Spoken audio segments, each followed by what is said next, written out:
Это Тандыр Медиа. Мы продолжаем максимально беспристрастно рассказывать вам о том, что происходит в Кыргызстане в эти беспокойные времена. Меня зовут Дмитрий, всем вам добра и хладнокровия. Новостей сегодня будет много.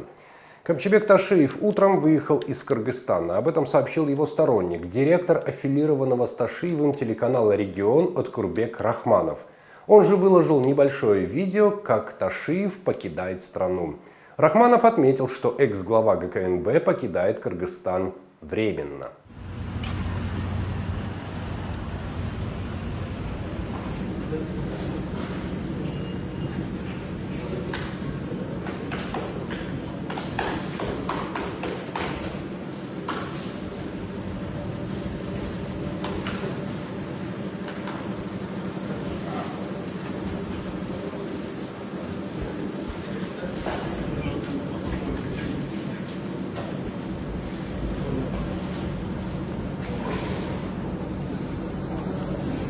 В Кыргызстане Камчыбек Ташиев пробыл всего 4 полных дня. Он вернулся в страну 13 февраля утром после лечения в Германии и своей громкой отставки. За эти 4 дня лично Ташиев не сделал ни одного заявления. Его общение с народом происходило сугубо опосредованно, через посты его сторонников в соцсетях.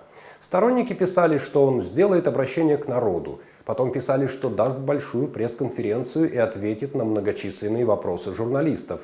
Потом уже ничего не писали. Карточный домик империи Ташиева начал стремительно рушиться, и всем было уже явно не до того. В итоге некогда всесильный глава ГКНБ сегодня покинул Кыргызстан, так ничего и не сказав. То, что сейчас происходит в нашей стране, игроки назвали бы принципом домино, физики цепной реакцией, а спасатели МЧС снежной лавиной. Отставка Ташиева повлекла за собой серию арестов, увольнений более мелких, но все равно весомых чиновников. И это только первые фидбэки. Дальше будет больше.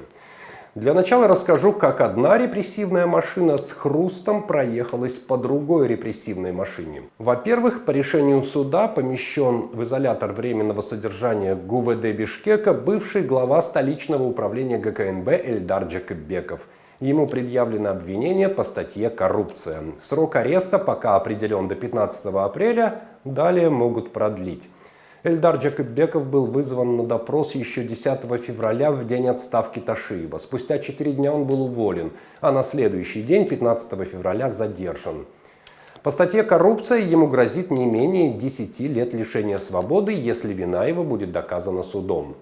Следующими под этот замес попали приближенные Джакыббекова сотрудники ГКНБ. Накануне был задержан следователь Госкомитета национальной безопасности по Чуйской области по имени Улан и по прозвищу Вазелин.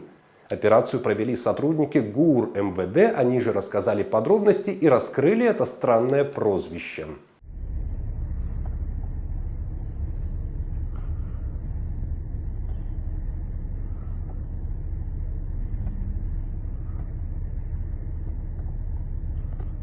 Но Вазелин был не один. Вчера же вечером взяли Пито. Такое прозвище, по данным ГУР МВД, носил сотрудник ГКНБ Сыдык Душенбиев. Он тоже, по версии следствия, являлся приближенным Эльдара Джакыббекова. Работал в 6-м управлении ГКНБ.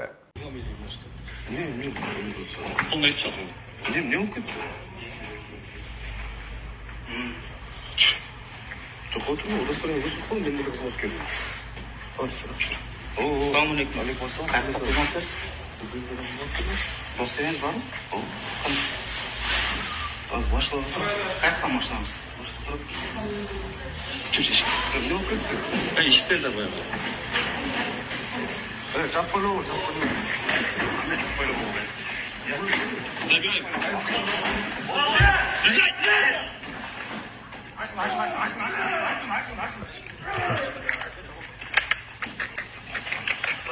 Фамилия и отчество.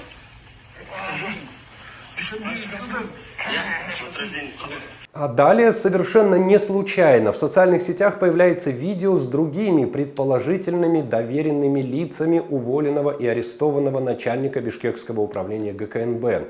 И там уже появляются новые лица и новые прозвища. Помимо Пито и Вазелина здесь фигурируют сотрудники органов национальной безопасности Лизун, Пахта, Сумбуль-ага и кошелек.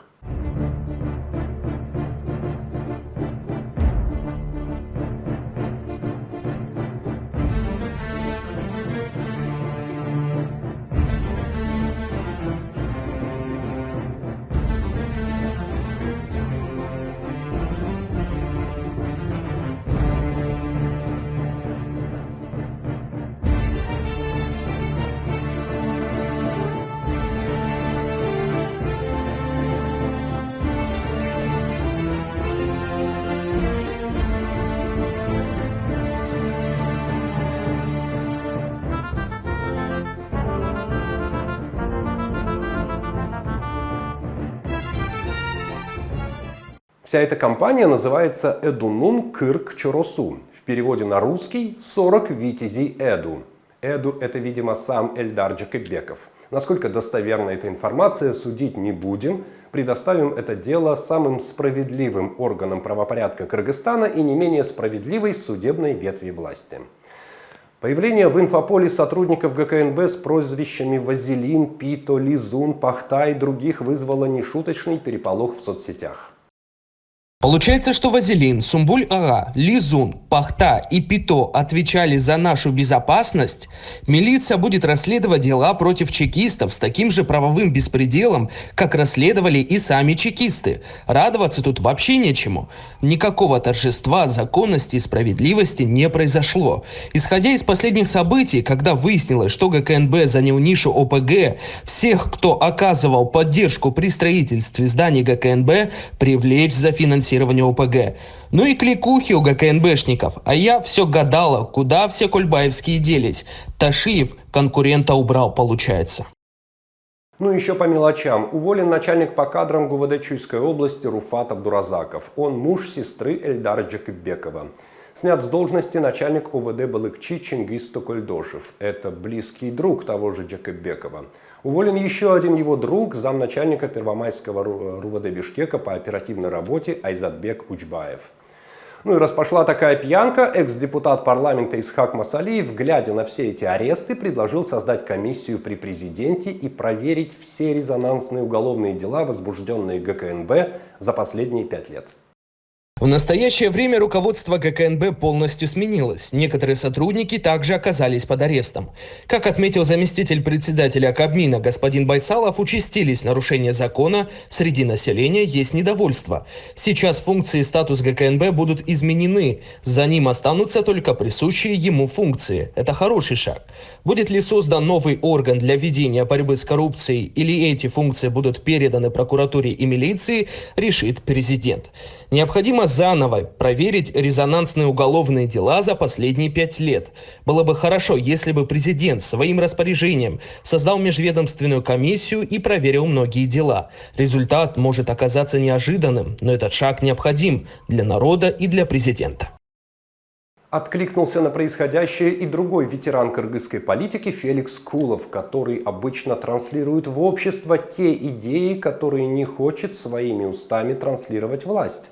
Он тоже предлагает создать комиссию, но гораздо мягче и в более дружелюбных формулировках. По поручению главы государства начата работа по очищению системы. Следственные органы дадут правовую оценку конкретным действиям конкретных лиц. Это их компетенция. Однако очевидно, что правовая оценка лишь часть процесса. Государству необходима и политическая переоценка произошедшего, направленная не на репрессии, а на укрепление доверия общества к власти. В этой связи целесообразно рассмотреть вопрос о создании указом президента специальной государственной комиссии по анализу причин и условий, способствовавших возникновению нарушений, а также по выработке рекомендаций по их недопущению в будущем. Важно подчеркнуть, речь должна идти не о карательном органе, а о площадке для системного, открытого и профессионального анализа. Но не только сотрудники МВД в эти дни задерживают сотрудников ГКНБ. Есть и обратные потоки. Сотрудники ГКНБ задержали 3 офицеров милиции по подозрению в подделке официальных документов. Как сообщает ГКНБ, возбуждено уголовное дело по статьям «Сокрытие другого преступления либо содействие его совершению». 3 задержанных – сотрудники Свердловского УВД, младший лейтенант АК, лейтенант милиции КАТ и капитан милиции КМК. Упреждающий релиз об отсутствии противостояния между ГКНБ и МВД опубликовал сегодня пресс-центр Госкомитета национальной безопасности. В нем отмечается, что задержания сотрудников ГКНБ проведены по поручению президента и в строгом соответствии с законодательством, что государственные органы последовательно реализуют курс на укрепление законности, дисциплины и недопущение любых коррупционных либо неправомерных проявлений в своих рядах, и что каждый, независимо от должности, несет персональную ответственность перед законом. Стоит отметить, что отдельные информационные вбросы целенаправленно преподносятся как якобы существующее межведомственное противостояние между силовыми структурами. Подобные утверждения не соответствуют действительности и направлены на подрыв доверия к государственным институтам. Все силовые и правоохранительные органы страны действуют в рамках законодательства и в тесном взаимодействии, руководствуясь едиными задачами по обеспечению национальной безопасности, правопорядка и стабильности в государстве. Попытки искусственно создать образ конфликта между ведомствами носят деструктивный характер и преследуют цели дестабилизации общественно-политической обстановки. И далее ГКНБ призывает граждан, представителей СМИ и общественных деятелей опираться исключительно на официальные источники информации. Правозащитница Чолпон Джакупова написала пост в унисон этой тенденции. Который день страна наблюдает за публичными спецоперациями по задержанию силовиков. Многие злорадствуют. Раньше вы нас гнобили, а теперь можно и вас. Другие любопытствуют, третьи устало констатируют. Берберин кырып салсын, та жатынар, и каждый по-своему прав. У меня же ощущение горечи и глубокой тревоги. Который раз ведомственные распри, маски-шоу на камеру, преднамеренное публичное унижение. Неужели этот вечный бег по кругу нельзя остановить? Лучший способ – холодная демонстрация, что ты не такой беспредельщик, как они. Ты знаешь закон и уважаешь себя. На границе при попытке въехать в Кыргызстан из Казахстана задержан Нургазы Анаркулов. Это тоже сторонник Камчибека Ташиева. По неподтвержденной информации, он был в числе тех, кто продвигал идею проведения досрочных президентских выборов. И при попытке вылететь из Бишкека в аэропорту Манас был задержан вице-президент Кыргызского футбольного союза Канатбек Абдыкадыров. На границе на него стоял флажок. Абдыкадырова отвезли на допрос в МВД, но после отпустили. Идем дальше по отставкам. Освобожден от должности начальник главного управления ГКНБ по Джалалабадской области Тынчтык Субанкулов, пишет агентство 24KG со ссылкой на собственные источники. Официальной информации о причинах отставки озвучено не было. Ранее уже сменились руководители управления ГКНБ по Бишкеку, по городу Оши Ошской области, по Нарынской, Баткенской, Иссыкульской и Чуйской областям. Еще один заместитель председателя ГКНБ отправлен в отставку. Тимур Шабданбеков освобожден от занимаемой должности, сообщает администрация президента. Другим указом Акылбек Намазов назначен заместителем председателя ГКНБ. В Джугурку-Кенеше тоже потери. От мандата депутата отказался Эльдар Сулайманов. ЦИК уже лишил его полномочий. В последнее время он часто мелькал в инфополе из-за публичного конфликта с бывшей супругой. Она обвиняла его в физическом домашнем насилии. Он все отрицал, и мы об этом рассказывали тоже. И на фоне этого инфошума мало кто вспоминал, что он сын экс-министра транспорта Нурлана Сулайманова, который связан с кланом Ташиевых, как утверждает телеграм-канал «Большой Чуйский». К слову, источник агентства Вести KG поделился информацией о том, что еще ряд депутатов, аффилированных с Камчибеком Ташиевым, готовятся сдать мандат. Это и Нурланбек Тургунбек-Улу, в прошлом Шакиев, и Джанар Акаев, и Шейрбек Ташиев, родной брат экс-главы ГКНБ, и Камила Талиева, и Кундузбек Сулайманов. Впрочем, брат Ташиева сообщил Азаттыку, что мандат сдавать не собирается. Өзім 24.300 шайлоочум бар. Ошолордун укугун коргоп атам, ошолорго кызмат кылып атам. Ошолор айтсын, ошо 24.300 адам кол коюп туруп, эми тапшырчы биз башка адамга неме кылайлы, сага ишенбей калдык десе, мен пожалуйста, мен аларга даярмын ар дайым. Ошолорго кызмат кылайын деп келгенминчи. Анан кийин бирөө тапшыр десе эле кетип кала турган адам эмесмин. А вот мэр города Ош Дженишбек Токтурбаев пока в отставку не ушел. Слухи о его увольнении не нашли подтверждения. Слухи эти развеял сегодня пресс-секретарь мэрии Джилдызбек Болотбеков. По его словам, мэр находится на рабочем месте и лично принял участие в коллегии, прошедшей сегодня в южной столице.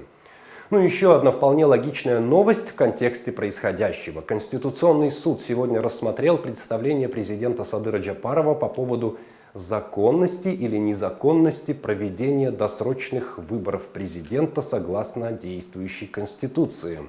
И решение Конституционного суда досрочных выборов проводить не нужно. Но при этом текущий 6-летний срок Садыра Джапарова засчитывается как первый. Это значит, что обнуления срока не будет. Но Садыр Джапаров имеет право идти на второй, теперь уже 5-летний срок. 6-летний срок подлежит завершению в первоначально установленной продолжительности. При этом он засчитывается как первый срок в рамках ограничения по количеству сроков, установленного Конституцией 2021 года. Также подчеркнуто, что досрочные выборы возможны исключительно по основаниям, прямо предусмотренным Конституцией, таким как отставка, отрешение, болезнь либо смерть президента. Публичные дискуссии о сроке полномочий не образуют конституционного основания для досрочного прекращения мандата. Поэтому применяется режим очередного избирательного цикла. Мэрия Бишкека опубликовала эскизы здания культурного центра, которое планирует построить на месте сгоревшего кинотеатра Чатыркули. В проекте это выглядит вот так. Что конкретно подразумевает мэрия под словосочетанием «культурный центр», что будет внутри этого здания, непонятно.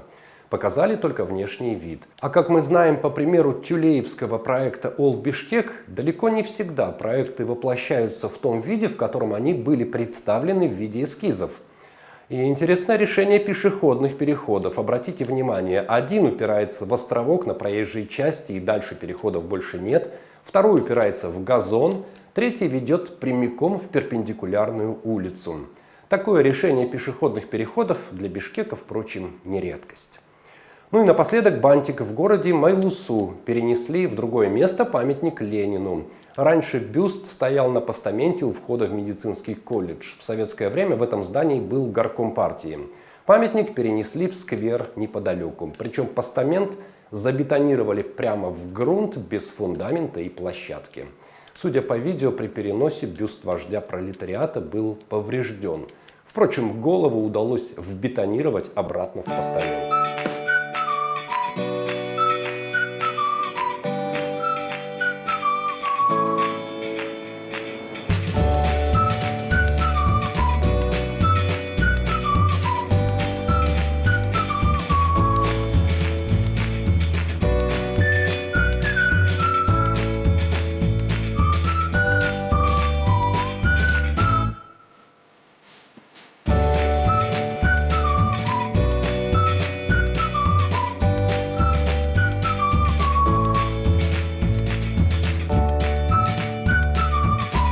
Сегодня у меня все. Пишите в комментариях, что вы думаете по поводу происходящего. Ставьте лайки, делитесь этим видео с друзьями. Я желаю вам добра, терпения и хладнокровия.